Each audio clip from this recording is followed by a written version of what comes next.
Welcome, welcome, welcome. My name is Craig Brown. I serve as the Executive Director of Congregational Development for our annual conference.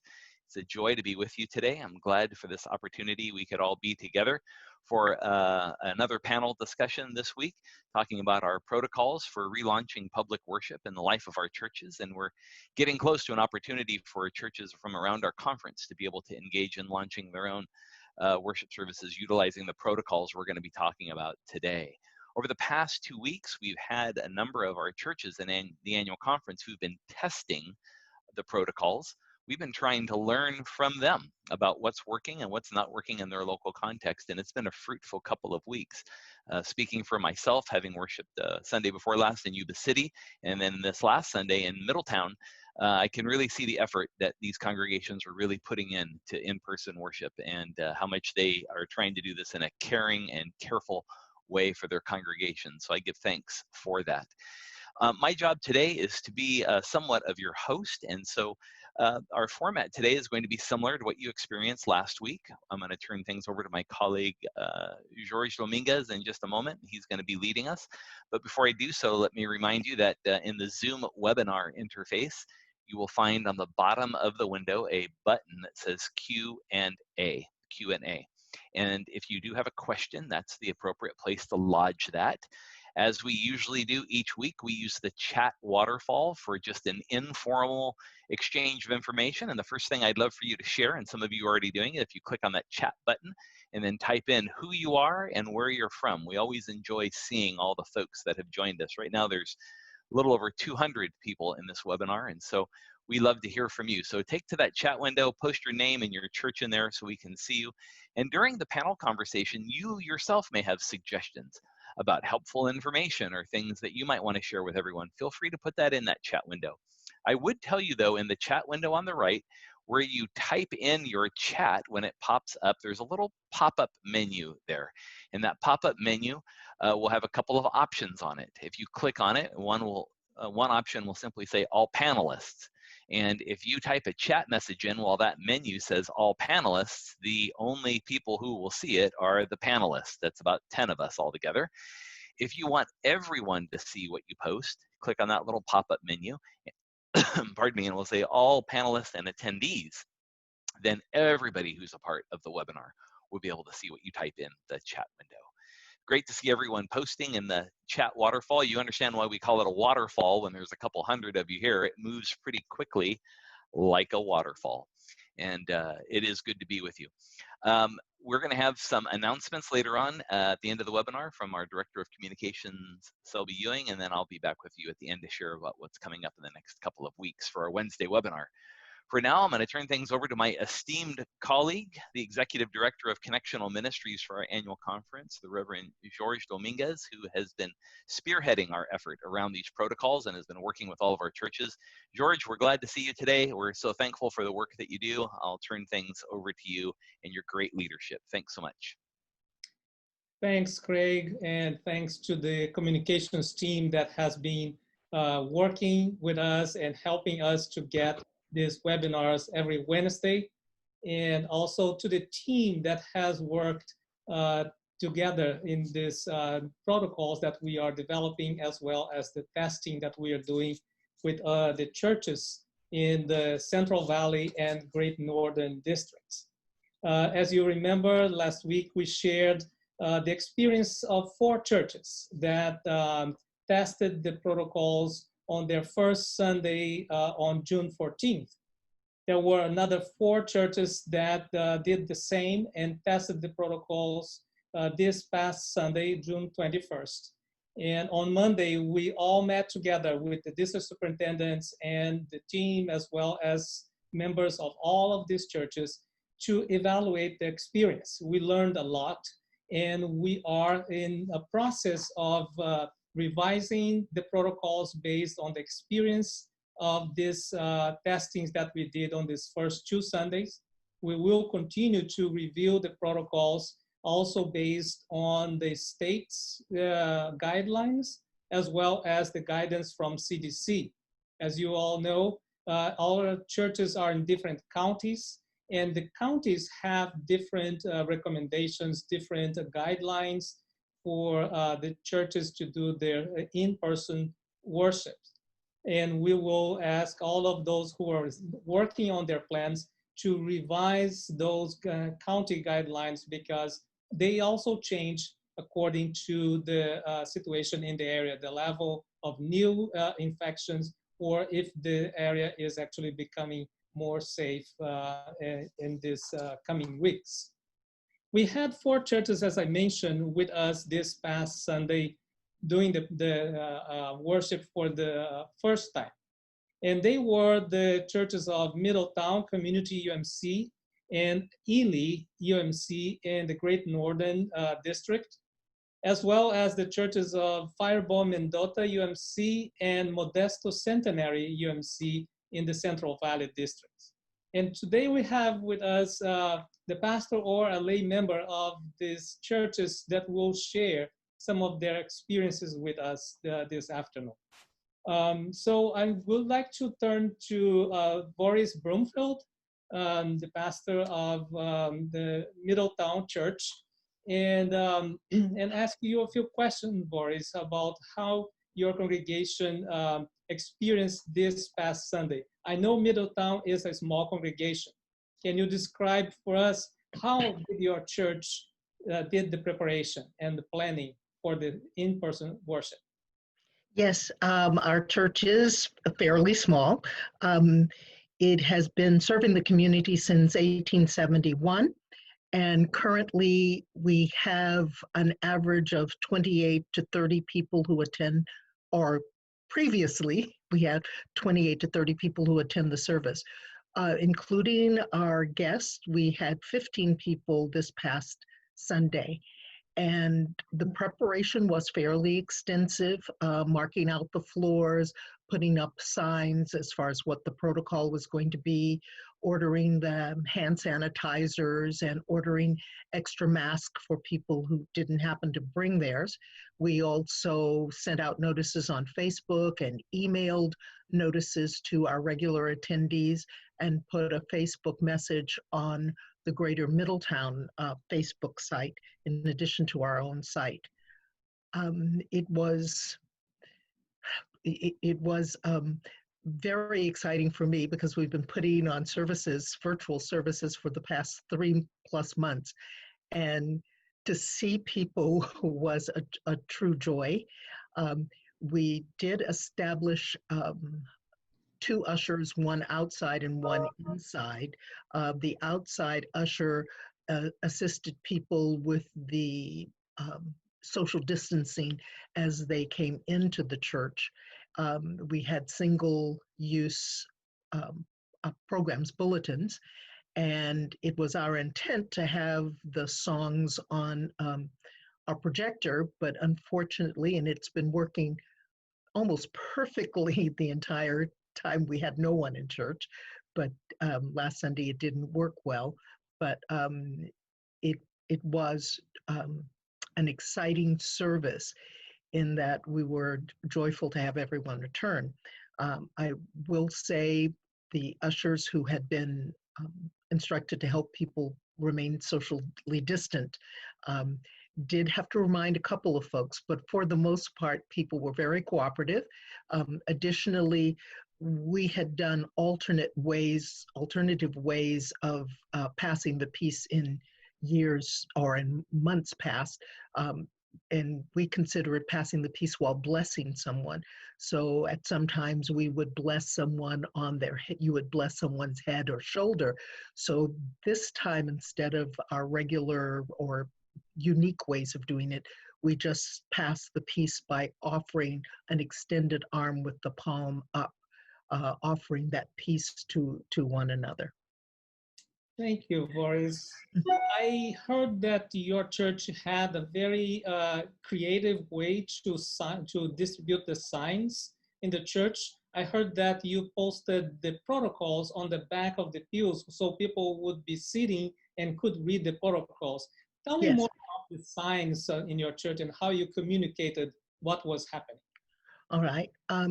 We blew up one of the larger signs of just the protocols and put it on like a yard sign outside the church. So when they first appeared, They would see the list of protocols. We had them on the door. Additionally, I had visited a local hardware store, and they had big circles that said, you know, maintain 6 feet social distancing. So I took a photograph of that and edited it so that I had one as you came into the church, and then had them on the floor by the first set of marks where people would stay 6 feet apart. But the one that I'd blown up, or we had blown up with the protocols, we made black and white copies that were on the backs of the pews that people could not sit in, because we used blue tape to block those off. So the pews where people were sitting, on both ends, you could see the written protocols, and they could review them during the church service. And did everybody wear masks? Were we comfortable with that? Yes, everyone that attended, well, most people brought their own mask. We had a set of masks available that we had purchased, but to my knowledge, we didn't use any of those because we had previously told people or encouraged them. I think I sent out 3 emails in addition to putting it on our Facebook page and the signage, and we also put signs in the local post office about the protocols that we would be following. That is very helpful because you were not only communicating to the church members, but also to potential visitors or people who would like to come Yes, to the church. Now, yes. how long did your service last, and how did you handle the singing? Well, the church service was actually the normal 1 hour. There's so much that we wanted to get into that service, and quite frankly, I need to look at a way to shorten it, because I understand that we don't want to be together as long. We also, on one of the protocols, indicated that people could hymn or clap.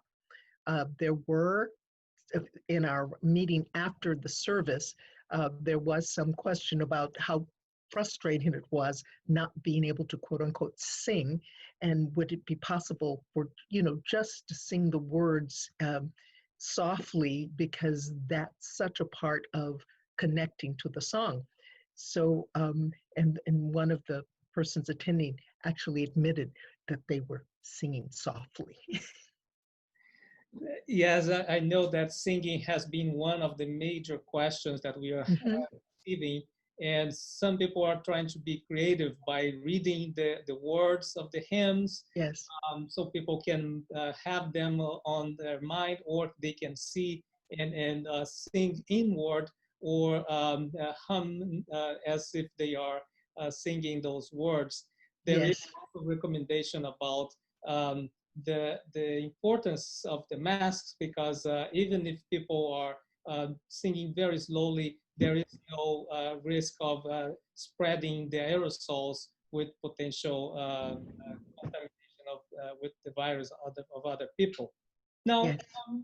tell me, what was your most important learning from this past Sunday that you would like to share with other churches around the conference? Well, I wish I had a little more time to think about it, because it seems as though we learned so much. But there was a lot of preparation. So it felt as though we had virtually everything under control, in terms of seating people to the front at the beginning of the service, and releasing people from the rear at the end of the service, so that there would be less cross contamination, so to speak.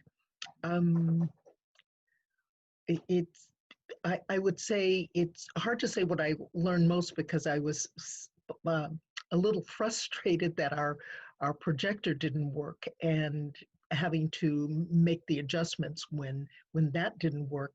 It seemed as though everything else worked perfectly. Yes. Well, how many people were in your team helping, the volunteers, the planning team? Mm-hmm. We actually had about 6 people working on it. However, I did virtually all of the training and direction and implementation, but they were distributed throughout the team, and got agreement from the participants. Well, thank you very much, Boris, and thank You're welcome. you and the Middletown Church for helping us with the protocol. We look forward to hearing from you after this second Sunday, this coming Yes, Sunday, about how things went and what you learned from there. thank you. I will now turn to James Wolfenden, the pastor of Ely United Methodist Church in Nevada. And James, I would like to ask you, how did your church prepare the sanctuary? What are some of the different things you did for the worship this past Sunday? We did a lot of preparation. A lot of it was similar to what Boris was saying. We had 6 people on the team besides myself from the church that were helping to prepare everything. And since we had the protocols that have been set up so far, I had been going over all that with them. And we had 2 practice runs before the church actually opened of the usher. We had one greeter and 2 ushers. We have chairs instead of pews, so we worked to make sure they were separated 6 feet, front, back, side, all of that. And we have 2 screens in the front, so we didn't use a bulletin. That was a new thing to try out, and I think it worked very well. So now I can call it Cokesbury and say, take us off the subscription for now. So everything was on the screens, and that worked out great. We had ordered, and it had come in time, an automatic hand sanitizer near the front door, so that was really nice. The team set up markers 6 feet apart outside the church and inside the church going to the sanctuary. So people were reminded about the 6-foot distancing. There were a lot of signs that were put up everywhere on the doors, in the bathrooms, just everywhere. And the trustees did a really great job thinking about everything. They even bought a screen door that was, it was magnetic and Velcro. So it had a Velcro frame, and then the magnets held the screen together in the middle. And with that, we were able to get more ventilation in the sanctuary. So ventilation is certainly one thing we were thinking of. We had to get some extra door stoppers for all of the doors so that they could be open and we could get that fresh air. We have a checklist of items that need to be cleaned, and a thing where they can be signed off when those items have been cleaned. And the first Sunday we had was really, it was so nice to be able to be in the Lord's house. We've been meeting over Zoom and have been really successful at maintaining 20 to 30 people every week on Zoom. So that was really great, but there's nothing like seeing each other face to face. That was just really special. And with it being Father's Day too, was a big celebration. And we had a great time. Let's see, we have a face mask supply ready for those who didn't bring any. And like Forrest said, most people had their own, because we had sent that out on email for 3 weeks ahead of time saying we're going to be requiring face masks and 6-foot distancing when you come. Let's see if there's anything else. So let me ask you a question. I heard from you, I was visiting with you this past Sunday, and you That mentioned was nice. some families could not come or decided not to come. How did they participate, the families that did not come to the worship? Well, we had some that participated on Facebook Live. That was our very first Facebook Live that we had done. We'd always done Zoom before that. And the person who did that said she was going to put it on our church Facebook. So if we can do that every week. But it was really nice that on Facebook Live, you can see who is on there. and they can actually leave comments like, I really liked that song, or appreciated the sermon, and that kind of thing. So that was really nice. And I was able to pause during the worship and address the people that were on Facebook Live and tell them thank you for joining. And so we will continue to do that.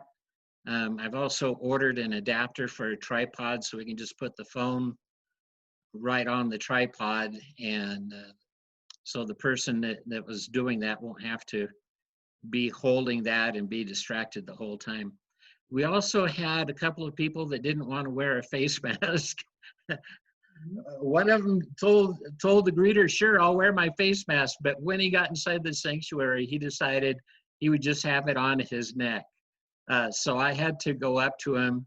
I noticed that the ushers were a little shy about being forceful about it, but I went up to him and told him, you have to have that on, that's it. You don't have a choice. If you're gonna be here, you have to have it on. So he said, okay, and he kept it on. The other was one of the children. We had 3 children. 2 of them wore theirs just fine. The other one really didn't want to wear a mask. And I said, well, you wear a mask at Halloween, right? And you've done that before, and you wear it for the whole time you're collecting candy. Well, this is just an hour. So that kept her for about half an hour. And after that, she wanted to take it off again. So her grandmother told her, and she's kind of a hyper little girl, bless her heart.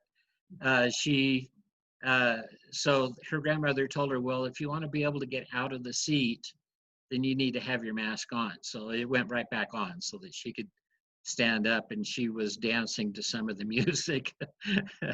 But that's how we handled those who didn't want it. And we had talked beforehand about what do we do if someone doesn't wear a face mask. And it's good to find some people that are pretty firm about that. I can be firm if I have to, but that's a tough job for the pastor to have to do that. We always want to be the nice person, right? We always want to be the one who is exuding God's love. We don't want to be that tough person, but that's how it is. And I think it was done very lovingly. Even the visitor who came to the church that Sunday stopped and just came to the worship, and the usher explained to him. He got a mask and put it on and attended the whole service with us. So it was a blessing to have everybody caring for each other there. Yeah, it's always nice to have extra people, and that's kind of the card that you don't know how it's going to play out when you have someone that you don't know that is a visitor, but he really enjoyed the service and stayed for the whole thing with his face mask on. So that's really good. Very good. James, what advice would you give to other pastors and churches that are preparing now to open their in-person service in a week or so? I think having that team that is a part of it, so that you are not trying to do too much on your own, and as other people are involved, of course, then they buy into it, right? They're saying, okay, this is something that we're doing for everyone's safety, and they exude that decision to others. So I would say get as many people involved in that team of preparation as possible. Well, thank you very much, James, and thanks to the Church of Ely UMC for helping us in this process to be prepared as we are getting ready to open other churches across our conference. I will now turn to Bob Gilbert, the pastor of the Fireball Mendota UMC. Bob, you also have a relatively small church, and can you describe to us how your church members arrived and what was the process for them to enter the sanctuary and go into their seats? You bet. Yeah, we're a small church. Our average attendance is 35, and on a good day, we'll have between 45 and 50. And so we did something a little bit different. We set up our social hall rather than our sanctuary. So that we wouldn't have to worry about using pews and all the challenges that go with that. And so we used folding chairs, which allowed us to set up seating based on our normal attendance in groups of singles and twos and threes and so forth. And that worked out well. And so what we did is we had 4 people on staff, and we had 1 person outside greeting. We have 2 sidewalks that come to our narthex. And so we had it taped off for 6-foot markers. And we had a person greeting. And then if more than, 1 or 2 families arrived at the same time, we made sure that they waited before entering the narthex, so that there was only 1 household in the narthex at one time. In the narthex, we had a temp screening station and a sanitation station, so they could come in, sanitize their hands with a touchless automatic hand sanitizer. There was a box of masks. If they didn't have a mask, then they were allowed to take a mask. And then we did a temp screening. Interestingly enough, we did a survey, and one of the questions was, what are the things that make you feel most comfortable about coming to church? Listing different protocols, but temperature screening, 87% of the people who responded said that temperature screening was one of the things that made them feel more comfortable about attending church, knowing that people were having that done consistently. So that worked well. And then from the narthex, we had 2 people in the social hall, again, that would greet people as they came in, and then would direct them to seating. We tried to direct people to sit up front. That's always a little challenging. Some people you can direct very well. Other people know where they like to sit. So that wasn't too much of a problem. People were able to sit where they were comfortable and where they were well distanced. And it turned out to be a really good experience for everybody who attended. How many people were in your team, both planning and volunteers, Bob? Our planning team is 7. So we had a person from trustees, we had a treasurer, a SPRC chair, and a couple people from our outreach and missions as well. And so 7 on the planning team. We had met for 3 weeks prior to our first opening service. We were planning ahead and working ahead. And we met this past Tuesday again after the service, and we're going to continue to do that weekly for a while. And then we had 4 people on staff, the 1 person outside, 1 person in the narthex, and then 2 greeters inside, plus our liturgist. How did your church members feel after the experience, after the service? We got really good feedback. So again, we did a survey, and the first question on there was, what was your overall experience?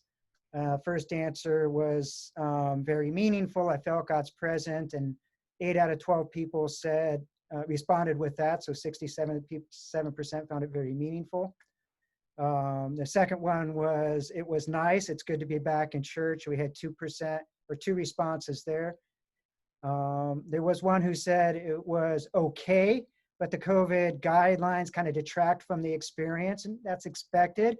But I was surprised there was only 1 person who related that. And then we had 1 other who just didn't check a box but said they were overjoyed to be worshiping in person. So the overall experience was very positive, and everybody I've talked to afterwards has reiterated that. Now, you mentioned it's a small church. You had a team of about 7 people. Was it worth all the work that it took to get the service in person started? Yeah, absolutely. We've migrated from doing online church, which we figured out how to do all that in 1 week, but continue to mature it week over week. And then we went to drive-in church, and we did that for 4 Sundays. And the experience there is the drive-in church was less work than just doing it all online. The prep work and scheduling with people and all the things to make the online happen the way we were doing it was more work. And so we found the drive-in church lighten that load. There's tremendous amount of work to get prepared for that. But once we started it, then the workload was less the second Sunday, third Sunday, fourth Sunday. It's going to be the same for us now. It was, again, a tremendous amount of work to get prepared, but the signs are up, the people are trained, everything's documented. We did a practice training on Saturday before that helped tremendously.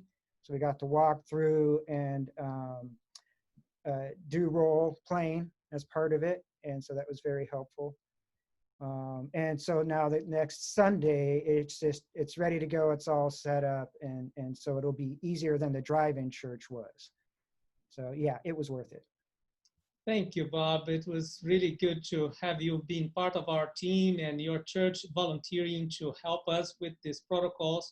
We will also look forward to see what you'll learn from your second Sunday experience this coming Sunday. And we thank you and the congregation for all the work that has been done so far as we share this with others in the conference. Now, I would like to move to Modesto Centenary.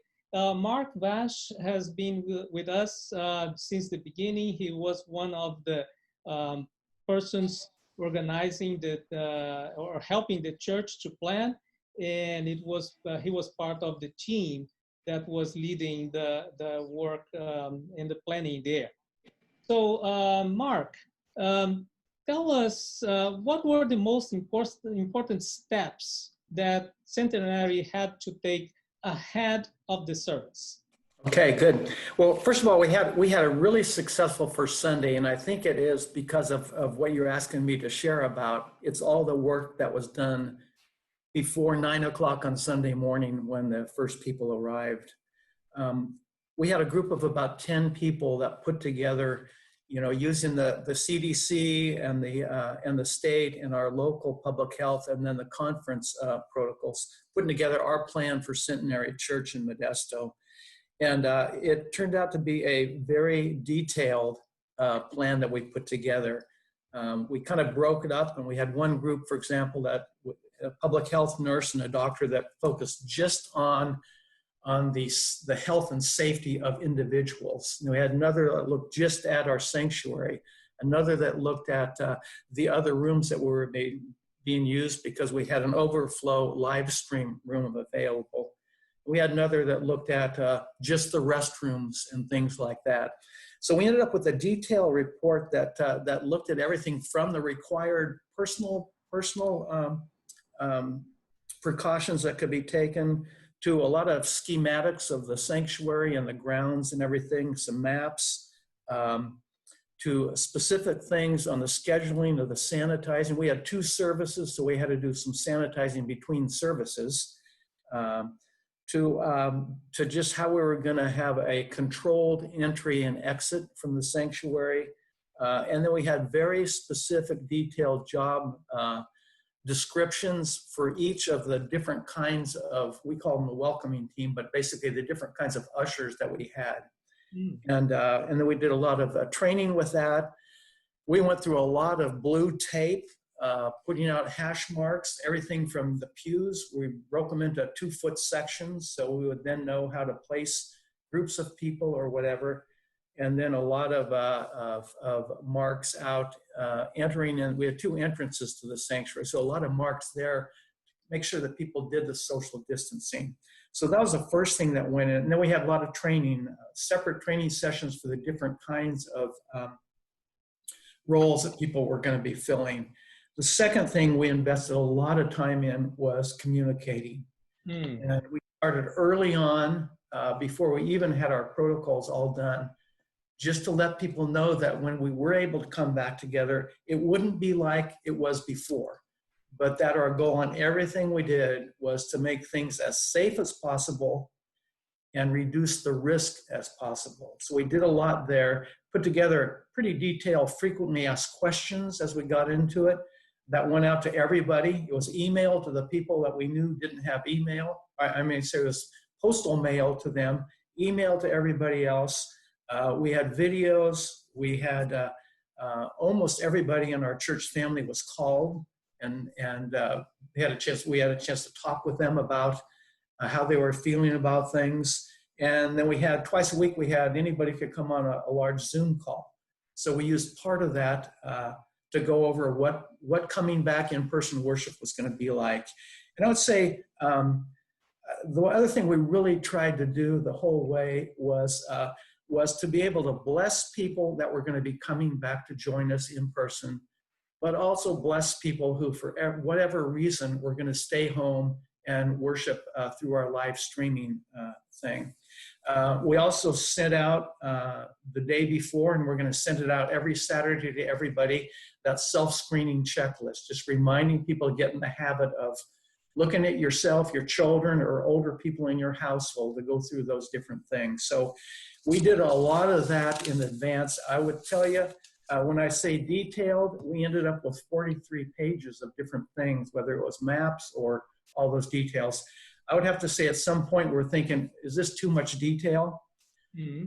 But I would tell you that one of the things that I think lessons we learned from doing all of that and then having our first Sunday opening was that it was worth it. The average person coming to church doesn't need to know any of those details at all. But we were really intentional about planning how we were going to do it, how we would help handle somebody who refused to wear a mask, for example, or things like that.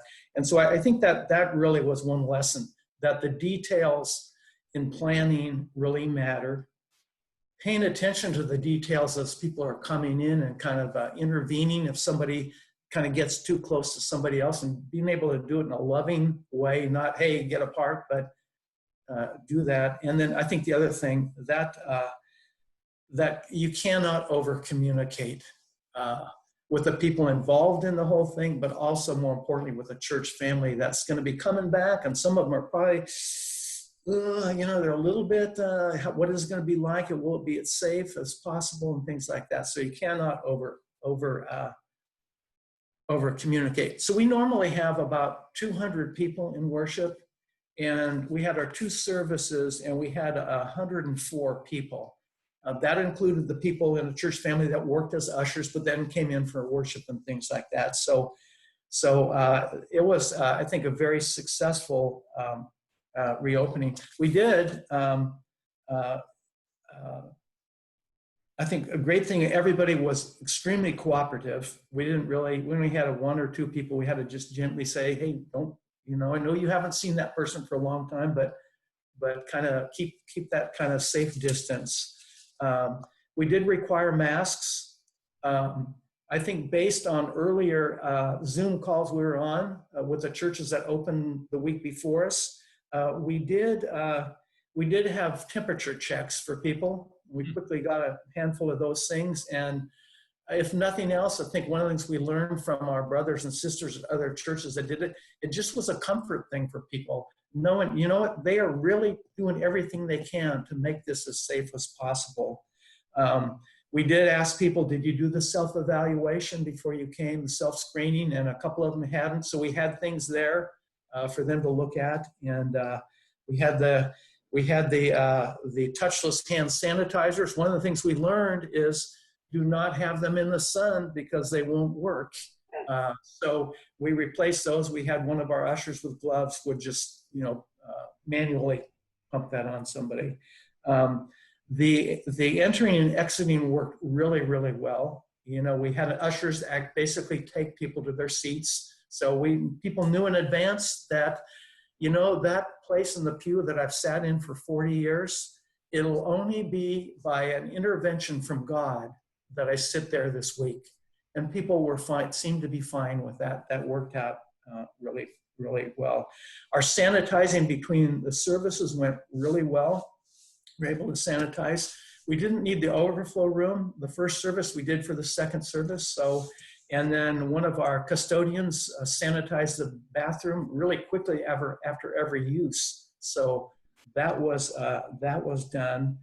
And our service itself, was about 35 minutes, but we had added on either side of it kind of, I'll call it optional worship music. So there wasn't music in the actual, the message and the prayer and those things, but we had it on either side. So people that got there, they could enjoy that worship in advance, and they could stay and hear part of it, at the end. So I think things went really, really well. We also had a little isolation room in case somebody got feeling bad. They could go there and wait to get a ride home or whatever.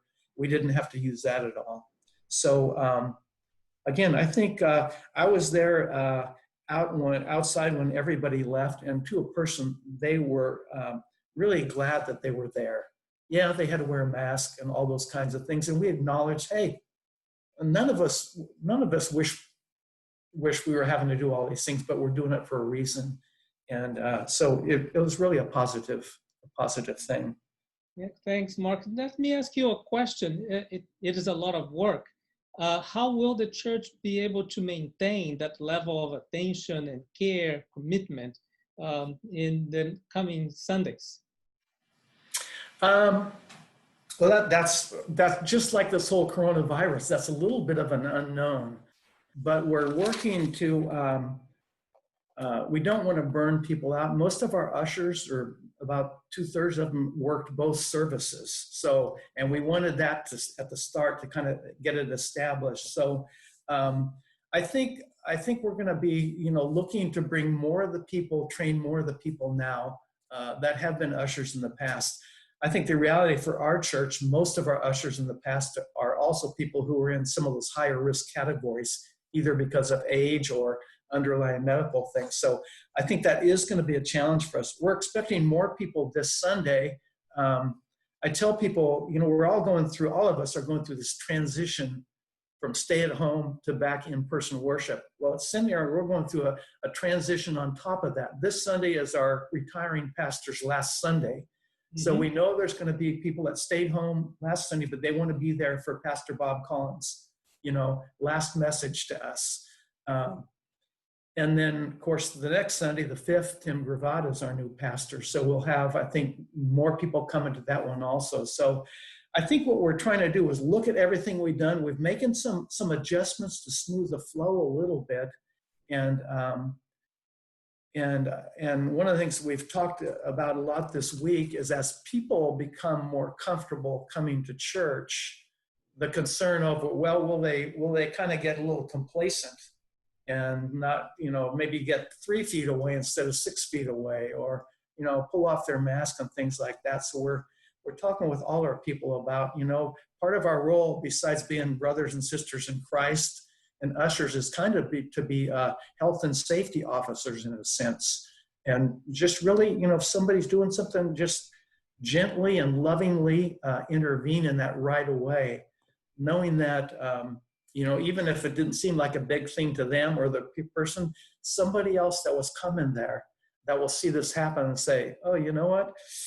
I think I better stay home. It's getting too relaxed. But I think the challenge of, because we have, many more different kinds of ushers than on a regular Sunday 6 months ago, when we'd have, 4 ushers. Well, we had 10 ushers this time. So I think that is a challenge, and it's something we're, among other things, praying about for God to encourage the people that we know can do it and want to do it. Yeah. It is one of those things. It is a lot of work. We need more volunteers, but it also is a good way to train more people on how to care for each other. As you said, it is how we care for each other that we are doing all of this extra thing. I think that this is very helpful, and thank you, Mark. Thank you to this church in Centenary, Modesto, to help us for the help that you're giving us in allowing us to learn from your experience. We also look forward to hear from you about the learnings in the second Sunday and how you'll be dealing with all of the next steps, including restarting the worship with the Cambodian language ministry. Thank you very much. I would like to turn now to the district superintendents. Deborah Brady and Blake Busick were part of this team that has helped to shepherd this process, and they have been receiving, approving, in conversation with the church that submitted their plans. You all know that the plans have to be submitted for approval by the district superintendent before the church relaunched the service. So I would like to hear from Deborah and Blake.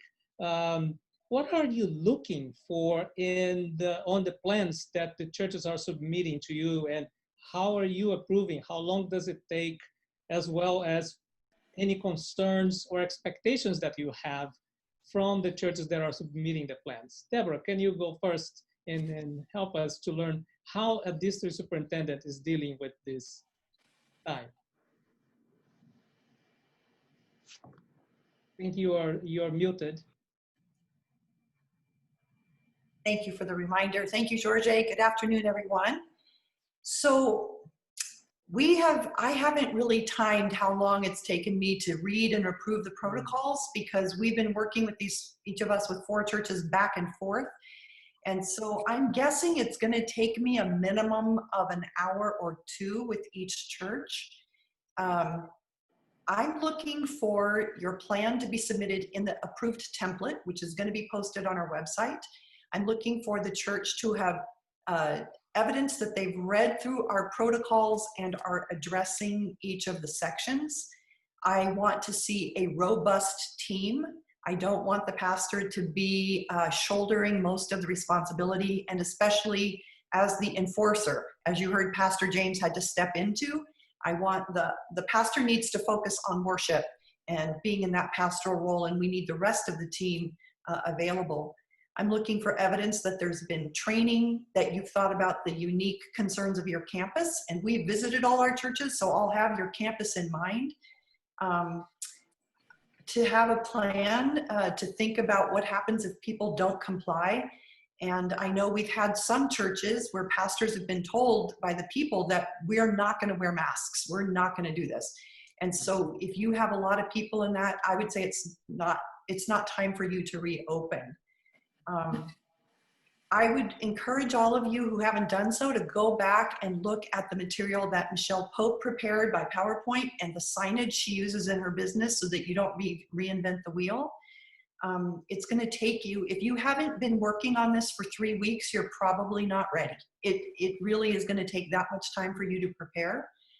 I'm looking for good communication. And when you're answering the questions in the box, if it's too detailed, I welcome attachments. I welcome attachments that show your layout, that show your usher protocols, that show the training, that show signage, anything that can help me assure that you've been very thorough in your planning. I want some evidence that you have checked your local city and county ordinances. Many of the counties are beginning to be more strict. For example, Stanislaus and San Joaquin County are now among the 11 hotspots in the state of California. And I know in Stanislaus County, if we continue for the next 7 days, what we've done the last 7 days, our ICUs are going to be maxed out in our county. So we're feeling concerned about that, right? And so you have to be watchful of your municipality and your county guidelines. And if they are more strict than the conference, you have to follow that. Many people in the chat room have been asking about what do we do with groups, AA groups. I'm asking you to pace yourself. I don't think you should fully reopen in your first week. So start with worship. And then in another week or 2, submit your plan again, allowing for some of the small groups or building tenants. Every single group that meets on your campus, whether they're part of your church, has to follow these protocols. And so I'm going to be looking for things that indicate that you've sat down and trained the leader of that group, that they've signed a covenant, that you have a plan for spot checking them or being in relationship with them. Because if they don't follow the protocols, you must shut them down and not allow them to meet, because they create a liability for your congregation. So I would say also copy the district administrative assistant, and please have a positive attitude. It's easy to get frustrated and snarky about this, and we are your partner in helping back and forth. So we need some time in your protocol to write back and ask questions and have you fill in some details for us if you haven't covered them. So I'll let Blake fill in here. Very good. Thank you very much, Deborah. It's good to be with all of you. Yeah, it was very thorough in your answer, Deborah. I would echo and affirm everything that you have just said. I want to just emphasize a couple of points that she's already mentioned, really. Some of you have already to develop a plan. You may have already submitted a plan to your superintendent. We really want you to take those plans now and put them on the template that you're going to have today. It'll help us be able to check the plans if it's on the template. If you want to attach, like Deborah says, anything else to that, that's fine. but please help us out and put it on the template as well, because we can check it better and more efficiently that way, and get back to you if you use it. It's going to be available, I think, today after the webinar. Also, I just want to emphasize, how we got to where we are. The state of California and Nevada has started to allow in-person worship. Not all counties have, however. And so in some of our areas of Great Northern and Central Valley, we have counties that we have very rural areas. We have places in which there's not been many cases. And so these are some of the places in which we're looking at opening, right? Having in-person worship opening. But I just want to throw out a word of caution as well, is that no need to rush into this, there's many reasons not to reopen. For instance, you'll notice that even though a very positive experience in all 8 churches that opened, the people who showed up, for the most part, reported a very positive experience. Still, a half to 2/3 of all the members of those churches did not come, did not feel they're ready to come back. And so there needs to be a very robust way in which you are continuing to enable those folks to worship from home, involved in the ways they are and the ways you're trying to reach out to them now, right? So both those things have to be happening on. People who have come have said it's been positive, but most people still aren't coming back. Those places in which we trialed it, right? So it's really important to kind of how we take that into consideration. There are also good reasons not to open, right? So when you go through the guidelines, the handbook that's been prepared, it helps you to ask some deep questions. What are we going to be adding by Christian worship? Is it going to add something to what we're already doing?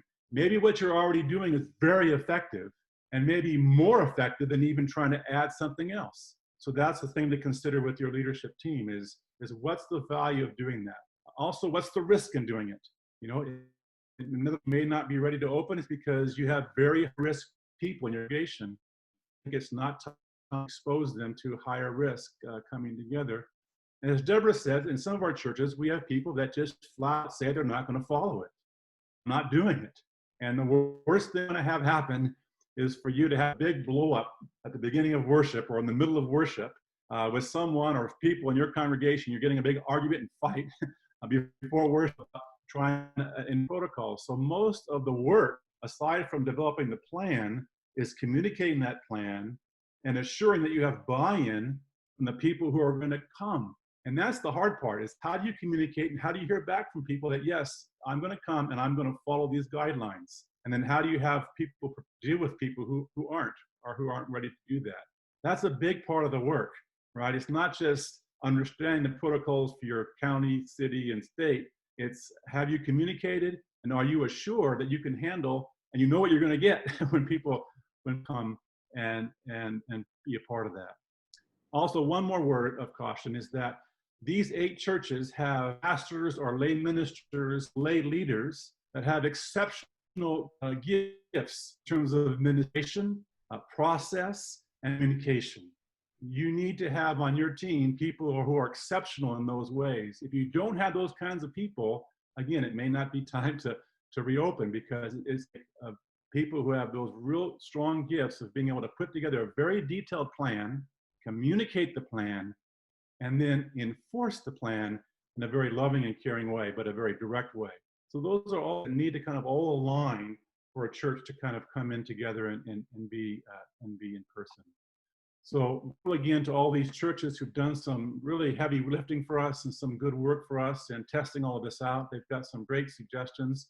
And I would just encourage all of you, meet with your teams and consider, what is the number of cases? Is it going up? Is it going down? What's the level of risk of your congregation? Do you have a team that can actually put together, understand, and communicate the protocols and enforce them? And then what's the experience going to be like when you are together? Is that going to be an added value, given all the restrictions? Will that add to your ministry? You add to your worship? Those are all really important questions considering. So, and again, please, if you want to do this, please submit your form on the tools and provide information. As Deborah says, let's work together and let's give each other a lot of grace and openness and understanding and care as we work through this today. Thank you. So Blake, why don't you say something about our discussion about outdoor worship, or maybe Jorge could do that, and also Holy Communion. People are asking questions about that. I'll say something about Holy Georgia can say something about outdoor worship. As part of your plan, we do want to hear how you're handling communion. So that's part of the thing we'll be looking for specifically, the sacraments themselves, how you plan to handle those things. Over the last 2 weeks, you've heard, I think, from different churches how they're planning to handle that, and that's an important part of the plan that we're looking for, is such a way that reduce the risk and people touching different things together. So please make best that in your hand. Jordan, do you want to comment or worship? Yes, and thank you, Blake and Deborah, for sharing your experience as district superintendents and what you are looking for and how you are dealing with each of the plans and the churches that are submitting their process. It is true that there are several questions, and one of the questions about outdoor service. One of the revisions we are including on the protocol in the next day or so, and they will be a revised version, will actually mention the protocols that are needed for an outdoor service. Both California and Nevada health departments guidance recommend, if the church can have the worship in an open space outdoor, it is preferable than having it inside. You remember that James was mentioning about the screen door that allowed for airflow through the sanctuary in his church in Ely. But I think some other churches that have areas where they can have the worship would be recommended, if they can do that outside, to take that option, because it is even safer. All of the protocols have to remain in place: masks, social distancing, the sanitizing and cleaning of the space, or not sharing hymn books or other things that people would be sharing or touching. I think that this is one of the things we are incorporating from the different experiences we heard, and also because it is now being recommended in the state's protocols and guidance that they are offering the churches. We also heard questions about the communion. We talk about that in our in the protocols, and only a few churches actually tried the protocols by using the prepackaged communion sets, and it is a learning experience how to distribute that safely, how to actually instruct people how to open that little cup and where the wafer is, so people can participate. All of that needs to be incorporated in the protocols. We are making available in our website another document that was produced by the United Methodist Church in an ecumenical consultation that took place with CDC last month. And they are offering some recommendations about the sacraments, not only the communion, but also baptism, and also some other practices for singing, for doing different moments in the worship. It will be available on our website. And speaking of our website, it is important to know that the template for the plans that the churches have to submit to their superintendents is already on our COVID-19 webpage in our conference website. Craig is showing to you that you can find that if you go to the box where you find the coronavirus update, and there are information there about the plans. The documents that are available are highlighted in yellow. You can see that you have the documents that are resources, the guidelines, the template for the relaunching plan, and also some of the webinars and the PowerPoints that you can follow and have your church being able to use that. As I said, the revised protocol, which was updated last on June 10th, we are finalizing the learnings from this church experiences that we had this past 2 Sundays, and they will be updated tonight or tomorrow morning, the latest. We are highlighting in red letters the change that happened, so people who saw the first version will easily see some of the things that were not there before. It is important to remember that each church is unique. Your buildings are unique. Your congregation is unique. It is also important to have in mind that your plan is unique and have to reflect your church. It has to reflect also the comfort level of your congregation, how you are actually preparing yourselves. Some churches are larger that have more volunteers. Other smaller churches need to count on some people that you need to have backup for them to do the tasks. If they don't show up, who would do the tasks for them? So it is important to really adapt, and the template allows you to follow the protocols. All of the key actions and the guiding questions in the protocols will help you to answer all of the actions that you need to take in order to prepare for this experience. We will continue revising these protocols and announce when there is a new change so that people can go and see the latest version. It is important to remember that the scenario is changing on a weekly basis, and some counties are changing their guidance as we are speaking. So we are monitoring those. We will be looking for any changes that would imply changes in our protocols as well. I also wanted to mention that in the website, you will be able to find signage that recommended that we collected from different places that you can just go there, download and print, or use some of the ideas for your church site signage. And we are also posting a very detailed guidelines for the cleaning of the sanctuary and the church building. We developed that with the help of Sonia at Bennett, and we are using the guidance from the state, from CDC, but putting that in a simple document that you can share and use on the training of your team that will be volunteering there. I also wanted to mention that there have been many questions, and we are collecting those questions. We are preparing a frequently asked questions document. We are revising that, and it will be uploaded very soon with those questions, and we will continue to add as more questions are being asked for all the churches to be prepared. I wanted to address at least a couple that came in this past days to us, and also in the previous webinars that we had. One of the things I would like to remind us is it is important if the church has a plan to keep an attendance list, not only the numbers of people who are attending the church. The attendance list is an important document for the church to have in case there is a need from the county to do some contact tracing if a person gets tested positive for coronavirus. Many of the counties are starting to do that.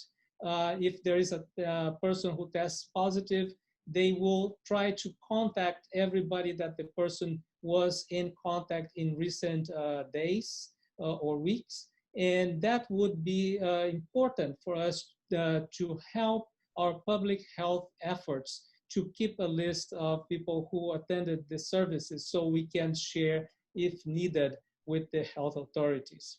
There has been a lot of questions about other churches that use the same buildings, or when we have more than one service in the sanctuary, or other organizations that use the buildings.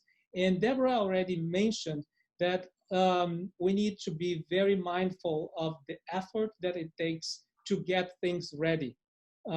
We also, for those other groups, we are asking that the pastor or the team leader for the relaunching plan contact those groups, share the protocols, ask them to give them what are the protocols that are going to function, and submit those with your plans to the district superintendent.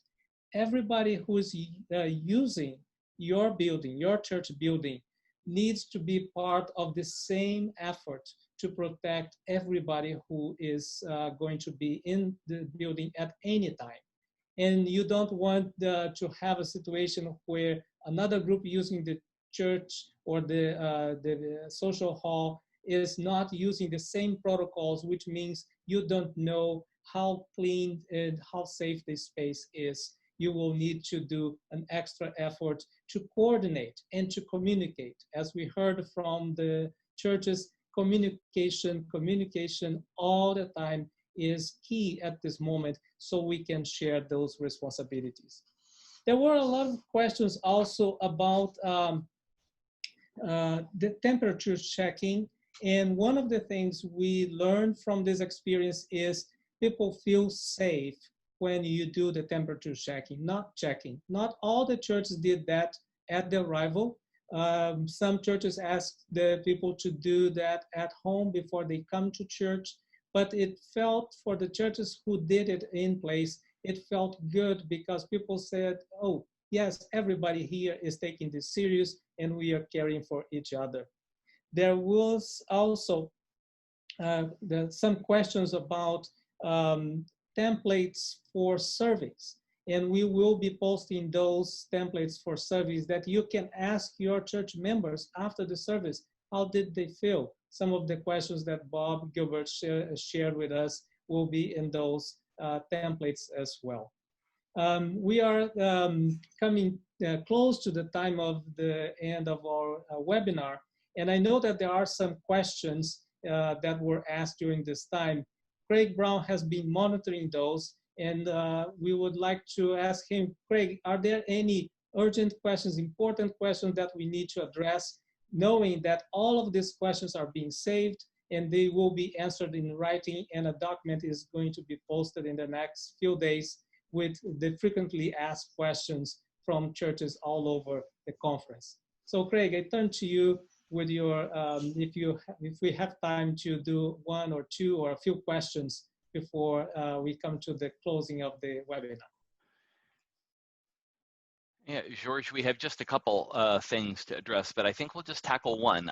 Every week I've saved all the questions and the team has reviewed all of them, but the one question we've seen over the last several weeks and again several times today is, while the churches need to keep track of who is attending, some kind of registration or sign-in sheet or something to keep track of who's there, churches are asking about any kind of release of liability or waiver documents that they need to have. Is that going to be required? And if so, will there be templates offered for that in the packet, or is that not required so churches don't need to deal with it? It is one of the things that we are researching, and even today I responded an email about that as well. It is one of the things that we are recommending. If your church can consult with the insurance company where you have your insurance, that would be helpful, because they have some templates for churches to use. We are also researching for the conference as a whole about these waivers and release of responsibilities. How long do we need to keep them? If we keep only for a period of time and for all the members or persons who attended the service. There has been also a recommendation to include, when you are posting the signage, to alert people that there is a risk. We know that there is a risk when we go to any place, be the supermarket or the grocery store, or if we have to go to the pharmacy, as well as going to the church. There is a risk, and it's important to communicate that risk so that people are prepared and aware of that. We are doing some research and consultation with different persons who are experienced in this area, and we will be posting that and adding that information in the revision of the protocols in the next day or so. All right, I think that's the only question we really need to handle today. I know so many more are going to be answered as part of the information that's posted on the conference website. I want to turn to our Director of Communications, Selby Ewing, to provide any announcements as she comes on board real quick. Thank you, George, for your leadership, of course, in getting these protocols prepared. Thank you to our district superintendents, the Dean of our cabinet, Deborah Brady and Blake Busick, for their leadership and helping the churches of their district find pathways to have in-person worship. And of course, to our panelists, Voris, Bob, Mark, and James, we're so thankful for each one of you and the effort and energy you have poured into this. So Selby, let me turn it over to you. Great. Thank you, Craig, George, and all of our panelists and our wonderful DSs. Thank you so much. I've loved listening to the stories of what has happened over the past Sunday and the past weeks of your preparation. And I would put out an all call to everyone on this webinar. I would love to have some of your stories and some of the little moments that happen as you're preparing to reopen. What's happening in your local church? What are you doing week in and week out? I really love local church stories, and I'd like to feature those stories on our Facebook and on our Twitter. Also, of course, on the website and our weekly Instant Connection. Please remember to check the website for our weekly reflections from lay leaders and our district superintendents. We're going to keep that going. We're keeping the Wednesday webinars going, and you'll receive your Instant Connection at the end of the week. So pitching for local stories, and everybody be blessed. I'm going to turn it back over to Craig. All right, thank you, Selby. Just a couple of quick things that are coming up in the next 2 weeks as we've moved through these 3 weeks of helping our churches prepare for in-person worship. Next week, Wednesday, July 1, we're going to have an interview that we're going to share together, and I'll be introducing to you our conference's new Director of Leadership Development, Reginald T.W. Nichols. This will be your first chance to meet Reggie, and so we will have just a time to share with him, to hear his story, hear a little bit about the work he's seeing coming our way in the life of our annual conference. I'm really excited that you get a chance to spend some time with him and to welcome him in this webinar. On the 8th of July, the week following, 2 weeks from today, we're going to be welcoming the Reverend Sadie Stone, pastor at Bethany United Methodist Church in San Francisco. And she's going to be talking with us about how we can use social media in the midst of a pandemic. So this is going to be an important time to learn how to leverage things like Instagram, Facebook, Twitter, and various other social media platforms. So if you're wondering how you can use those beyond just doing streaming worship or live worship, you really should pay attention on that week. We're going to learn some great strategies that Pastor Sadie has developed in her church and in her community to just develop some really deep connections during this time of pandemic. So at this time, I'm going to close us out, except for the bishop who is joining us. And she is going to be popping on here in a second. She has a few closing words for us. There she was, and there she is again. Bishop, welcome. I'm going to turn things over to you. Thank you. I just want to add my thanks to our pastors and our lay leader, to Boris and to James and Bob and lay leader Mark and the churches they represent. Isn't it wonderful to be a connectional community, to be a connectional church where we can do it together? We don't have to do this alone. And it does take all of us. Every time that I sit and listen to the story from a local church that's working to be the church in this season of pandemic and now working on relaunching worship, in-person worship, I learned something. I think of things that I just had never thought of, had never crossed my mind. I'm forced to think of them. And so I'm now thinking about screens and door stoppers for circulation, so the fresh wind can come in, but also the fresh wind of the Holy Spirit. And so I just thank you all for the persevering work that you have been about, for doing it in behalf of all of us. We are better, we are stronger, we are more sustained and supported because we are a connectional community. We are a family together called the people of the United Methodist Church. And I'm so grateful to all of you and for this connection that sustains our lives and that helps us be the church. I'm grateful for the reminder that we are in relationship with one another, and relationships are core to what we're doing. The conversations, particularly that Mark surfaced about calling people, checking in on them, learning what they're comfortable with and what they're not comfortable with. And so just grateful for those reminders. And each one of you spoke about the need for relationships and maintaining, strengthening, deepening those relationships. Grateful to our district superintendents, the cabinet that they represent for their ongoing work. Reminder that it's the district superintendents who will certify whether a church can proceed in any of the ways we've spoken about, whether it's opening up for preschools or drive-in church or now this in-person worship. So please, please work with your district superintendents. They carry a particular responsibility, a heavy load, to certify each of the churches in their district. They're doing it out of care, not as gatekeepers, but out of care, so that we can indeed help one another be safe, stay healthy, and be a good witness in our communities, doing good and not harm. So thank you, friends. Thank you for all that you're doing. Thank you for being the church. I think it was Mark again who said, we're going to be different now. And indeed we are. We are different already. And we will be different at the other end of COVID-19 because of all that God is teaching us. And so let's continue to be attentive to what the Holy Spirit is teaching us, even in these very practical dimensions of our work in this COVID-19 season. The Holy Spirit is speaking to us, and I'm hoping that we can continue to learn so that we can be the church that Jesus, our Lord, is calling us to be. Won't you pray with me? Christ our Lord, we do pray that your Holy Spirit would continue to fall upon us.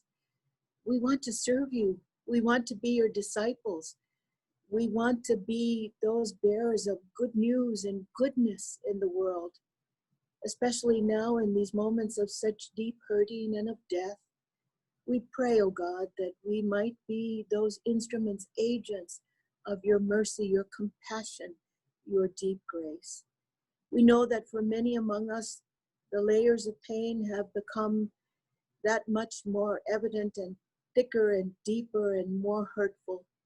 We're aware of the racial inequity in our world and the blatant racism that continues to come forth in such violent ways.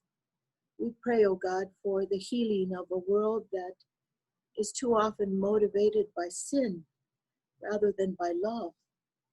Help us to overcome this sinful nature within us. Help us to become the people that indeed shine with the love of Christ.